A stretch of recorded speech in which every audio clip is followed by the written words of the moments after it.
Assalamu alaikum. All right, we are live. So we are live here on Facebook. We are live on Instagram. We are simulcasting today. So, Assalamu alaikum. If you are just joining me, then welcome, welcome, welcome. This is one of our Fit Muslimah lives, where we talk about food, faith, and fitness. And if you believe that physical, mental, and spiritual well-being is intertwined, and the weakness of one weakens them all, and the strengthening of one strengthens them all, then you have found your tribe. Welcome. So, last week, I actually asked for what was some of the topics that people wanted to hear us talk about, and one of them was postpartum fitness and how to get back to a schedule after you have had a baby. And so today we have my daughter Ayana, Hey, y'all, who just had a baby. She's 15 months now. almost 15 months, like 14 and a half. 14 and a half, right? And she's going to share some of her thoughts. I am going to share some of my thoughts. I've had 4 babies, but they're all 20 plus years old. So we'll give you a couple of different perspectives based on how old your child is. All right. All right. So first, tell people a little bit about what was your fitness like before you had the baby. Oh, okay. So I was basically a gym rat. Like, stay in the gym. You know, we go to the gym every day. Every morning we wake up, we go to the gym. Mm-hmm. And then, or we would go for like a hike or something. So I was always very active before I had Amina. So yeah, I was working out like 5-6 days a week. Did you have a particular goal? What was your goal? My goal, so I had like strength goals. Like, I knew I wanted to lift, like if I could only lift 135 in a squat, I wanted to go for 145. Like, I just wanted to just keep getting stronger. So it wasn't necessarily like an aesthetic thing. It's just like I wanted to see how strong I could get. Okay. And yeah. Okay. So just clarify, Ayana's goal was not weight loss. No, I don't need to lose nothing. Ayana is naturally thin. Yeah. So I know that when I've had all of my babies, I always tried to lose weight afterwards because I always gained. I gained a lot of weight. So this is 2 different perspectives. What happens if you gain weight after a baby? What happened if you don't have to gain weight? Did you gain any weight after? Well, when I gained 35 pounds when I was pregnant. So during my pregnancy, I gained 35 pounds. Okay. Literally 2 weeks after I gave birth, I was back to my original weight. Oh, wow. I actually lost weight, and I'm trying to like gain 10 pounds so I can go back to that weight before. Lucky her. Every baby, I had to lose at least 25, 30 pounds, at least. So what a lot of people don't know about me is that when I had my first son, that is when I had to lose the most weight. Mm-hmm. My pelvic bone collapsed when I was 6 months pregnant. I spent the last trimester in a wheelchair. When I got pregnant, I was 115 pounds. When I gave birth, I was 198 pounds. That is actually what got me into fitness. That was a lot. I gained like 50 pounds in 3 months because I went from being completely active to literally sitting in a wheelchair. Right. So after you have a baby, before, did you work out throughout your pregnancy? I worked out basically the same schedule I had before I had her. So I was in the gym 5-6 days a week. I was still hiking. I was still very active through my pregnancy. Not so much in the first trimester because, like, you know, that's like a tricky time. But once I got to my second trimester, I was working out just the same. I worked out basically up until like the day before I had her. So what did you modify? Did you modify stuff? I modified a lot of stuff. So like I modified my weights. I went low weight. I did more reps. I didn't do like anything that had to like put any strain on the core. So like no push-ups or anything like that. I would just like I did basically almost the same thing I did before, but just like modify the weights, or if I needed to do something that like incorporated abs, I would like do it on my knees or something like that. Something so I didn't have to like put too much stress on my core, but pretty much the same stuff. Yeah. I'm gonna be honest. When I've had my babies, Yeah, exercising wasn't a priority. I loved exercising when I was pregnant. It was so fun. It was a long time ago, where I didn't have like all of those aches and pains people talk about, like when you're pregnant and the pelvis and all kind of stuff. I didn't have any of that because I worked out. So I'm pro working out while you're pregnant. So pro working out while you're pregnant. Yeah. But important things that I want to point out is that you can work out while you're pregnant, but you do have to modify things. Yes. You're not trying to lift the heaviest weights that you could possibly lift. You're not trying to hit PRs. Yeah, I took it very easy. Right? You're not trying to hit PRs while you're pregnant. It's about really staying physically active, and just making sure that you're trying to maintain a level of fitness, right? Not necessarily. I didn't have any goals when I was pregnant. I just was like, I'm just gonna move my body. Some days I wouldn't even work out. I would just go for like a long walk or something. So it didn't even have to be a whole workout going to the gym, but I just wanted to move my body and keep it moving. So that was it there. So then after you have the baby, let me just say this too. The research shows that women who work out, who are physically active during pregnancy, they actually are able to, quote unquote, have, I don't want to say an easier labor, less complications. Less complications during a labor, because labor is never easy. Never easy. No. Never easy. I don't care how you have it, whether you have a natural, whether you have a C-section, whatever, it's never easy. Right. So they actually have less complications during labor.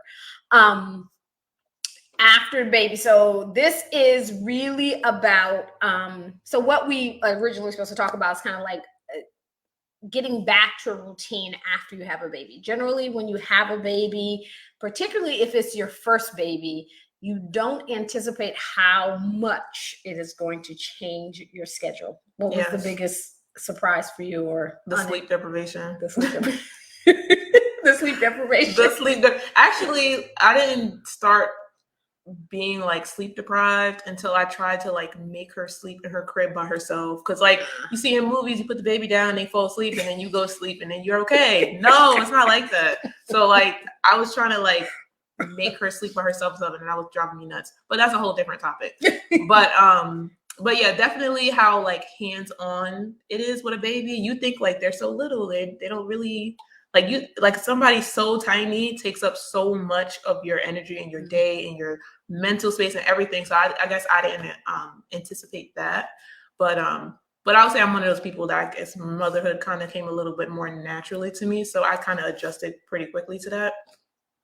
But that's probably the biggest. How would you say that, like, what was the conscious adjustments that you made after?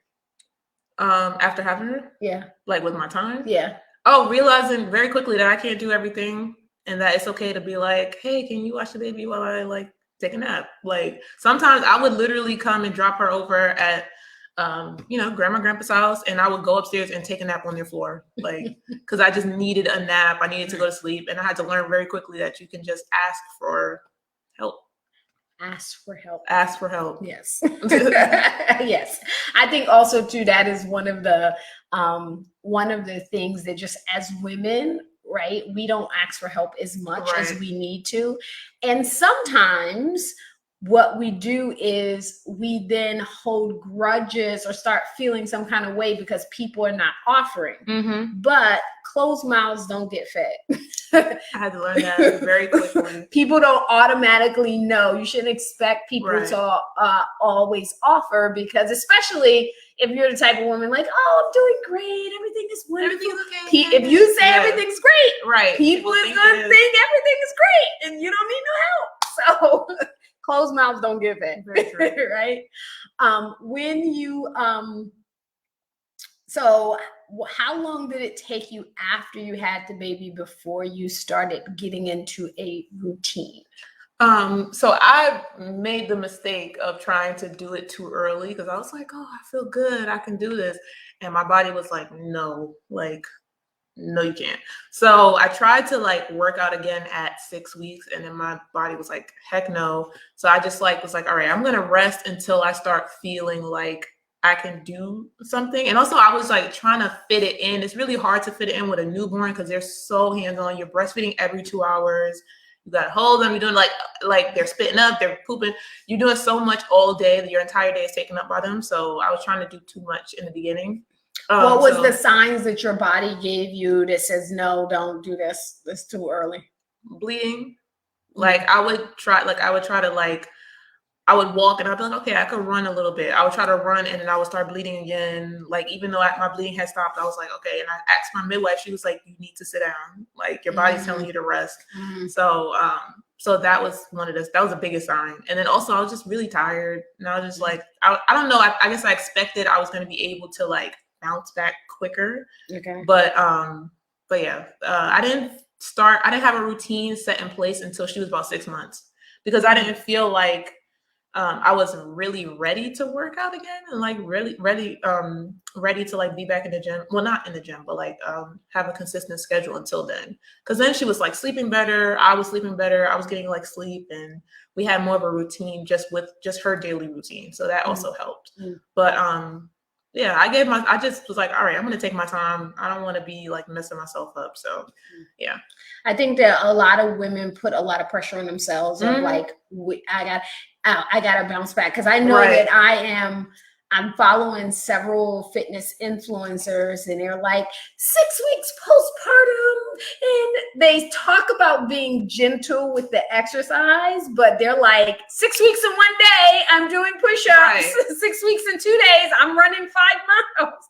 And I was just, and I sometimes I sit and I think to myself, I was like, wow, this is going to make people think that like, if you're not back exercising at 6 weeks in 1 day, then there's something wrong with you. And I definitely felt, I was like, I was active before. I should be able to like recover quick and do this kind of stuff. And I was just like, no, I think we've minimized birth, like not minimize it, but like we've like become desensitized to birth, and we don't realize like how much of an like ordeal it is on your body. Like after I gave birth, you were there. When my midwife was like, oh, it's like running a marathon. And I'm like, no, I literally feel like I just ran a marathon. So like, it's like a huge thing. And then especially if you have a C-section, that's major abdominal surgery. Like, so we have to take our time. And 6 weeks, the doctors always say 6 weeks, but it's way more than 6 weeks. I think for most women. Some women recover quickly, but for most women, it takes longer than 6 weeks to like fully recover from having a baby. I think also too, when we think of 6 weeks, we think of in terms of postpartum bleeding, like, once your bleeding stopped, then your body is healed. Your body is not healed. No. Just because your bleeding has stopped.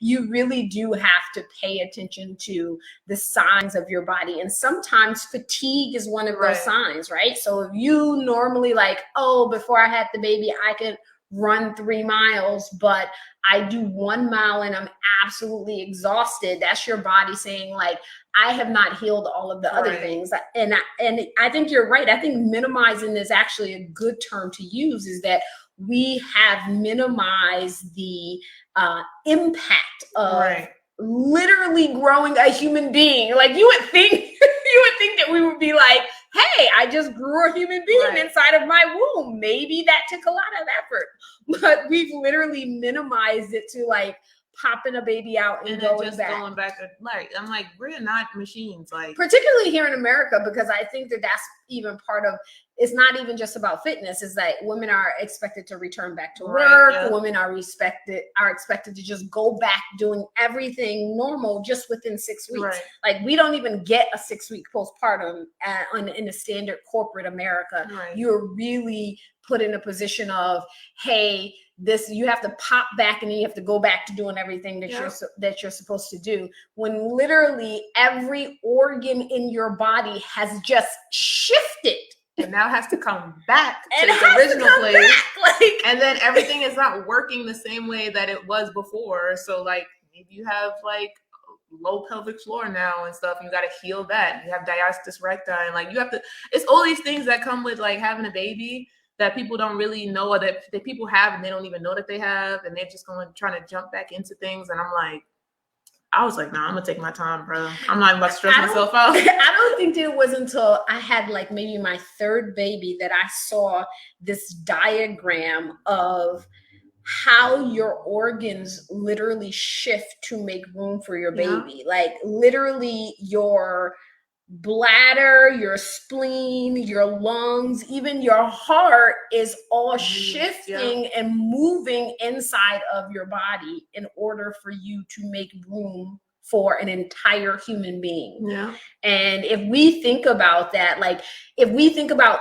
any other type of major surgery, for example, if somebody says, hey, I just had lung surgery and they moved my lung out of the way, we'd be like, oh, take your time. 3 months, 6 months, a year, your lungs were just, you know, shifted over, or your spleen or your bladder, but like it's happening and we don't even pay attention to, hey, literally every organ in my abdominal cavity just shifted. And not even like a little shift. No, like your bladder be up here. This is over here. Not even a little shift. It's like literally like moving a whole foot over.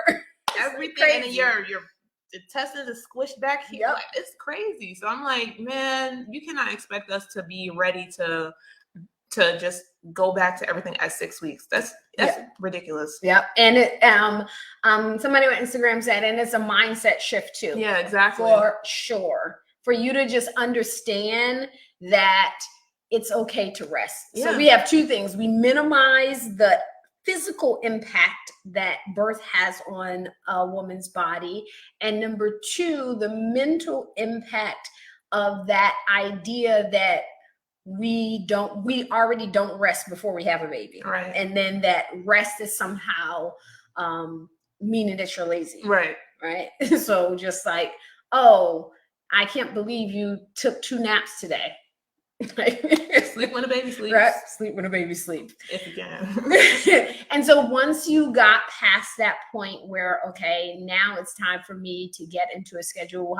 How do you get, because I can imagine going 6 months without having a consistent exercise schedule. How do you make yourself say, today is the day I'm going to get up and move and do something? So because honestly, I genuinely like to work out. Like I genuinely like to exercise.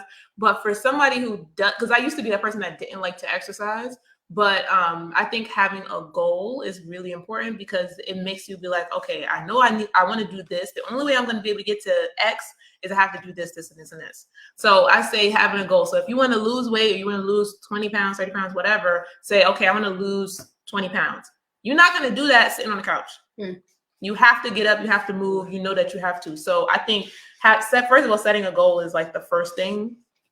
So I set a goal. I knew I wanted to, 1, gain a couple pounds back, you know what I'm saying? And then 2, I wanted to regain my strength or like some strength, like some level of fitness. And so I just was like, okay, I know that I have to work out in order to attain these goals. So I was just like, I just have to like get up and do it. And my husband pushed me because he's a gym freak too. So, and then also I have access to obviously a space where I can come and work out and bring my baby, which helped. And I know a lot of people don't have that. So I suggest like YouTube challenges and stuff. Actually, my first, when I first started working out again after I had her, I did a YouTube like 28-day challenge or something on Chloe Ting's website. And she has all these free workouts and stuff, and she programs everything. You didn't need any equipment. All I needed was a yoga mat and like a resistance band. Okay. And I used to do the workout in my house with my baby, like crawling around. So stuff like that is really good, especially when you feel like you don't have time or something, but that's something that you could do while your kids are around.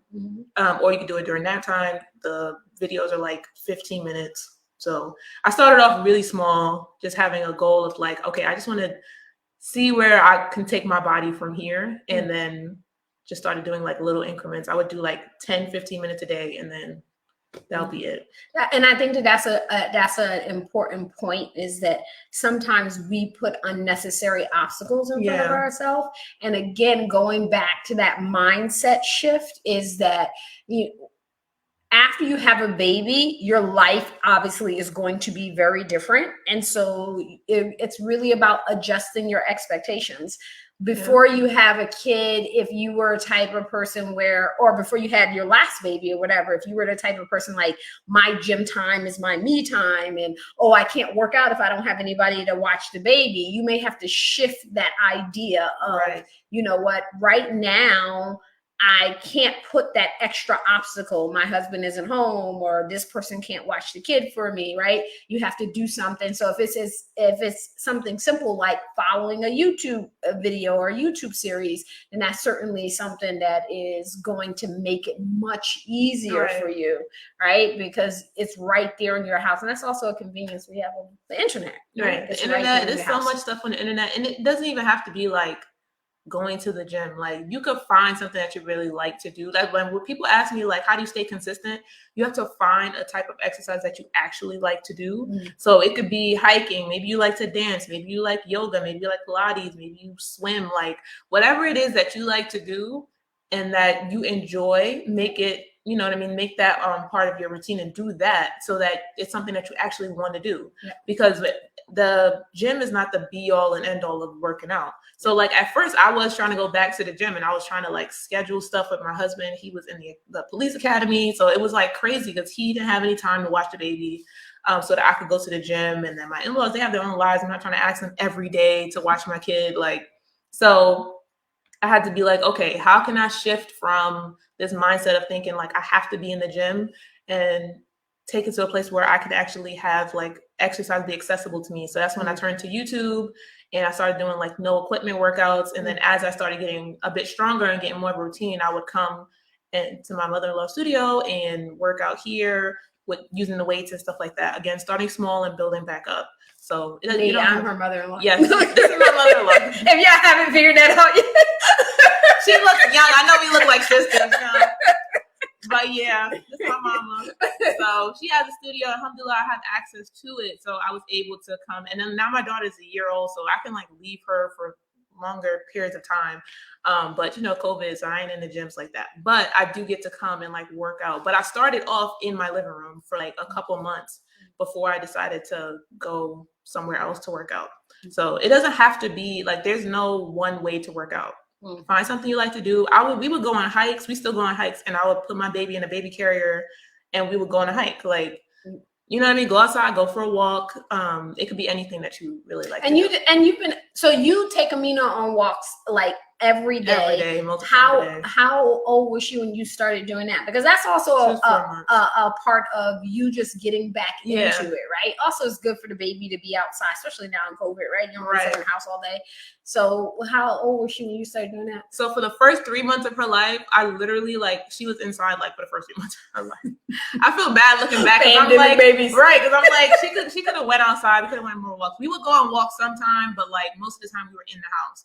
And so when she turned like 4 months, we both were just like so cooped up. And then I was like, you know, first time mom, you're Googling everything.